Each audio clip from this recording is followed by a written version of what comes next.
Box artwork.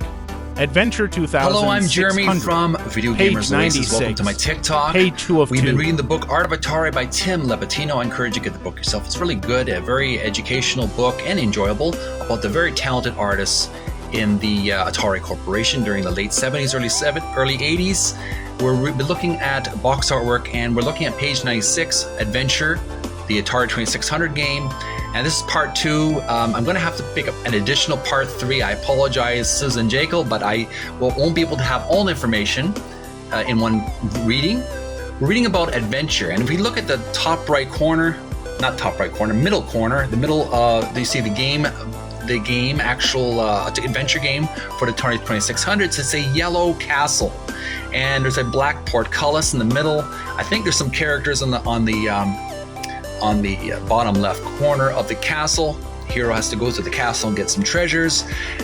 Not the most high definition graphics during the 2600, but what you have to understand, kids, is that when we were kids in the 80s, many of us were playing the Atari 2600 games. We had to use our imagination. We project our consciousness into the games temporarily and imagine that we were the heroes going through that castle, and our imaginations basically filled in all the blanks, and it really helped us to visualize ourselves.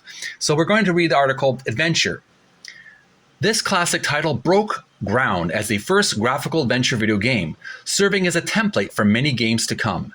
In Adventure, the player navigates a variety of mazes and catacombs, dodging bats, dragons, and other perils in a quest for the Golden Chalice. Programmer Warren Robinette loosely based Adventure on the text-based Colossal Cave adventure game, which he played at the Stanford AI Lab. Adventure is also famous for having one of the earliest video game quote-unquote Easter eggs, as Robinette hid his electronic signature credit in an obscure corner of the game, accessible only after collecting specific elements and bringing them together in a particular room. That's all the time we have for this video. Tune in right after this one. We're going to read about what Suzanne Jekyll had to say as an additional part of the reading. Art of Atari by Tim Lapetino, box artwork. The game is called the Atari 2600. The game is called Adventure.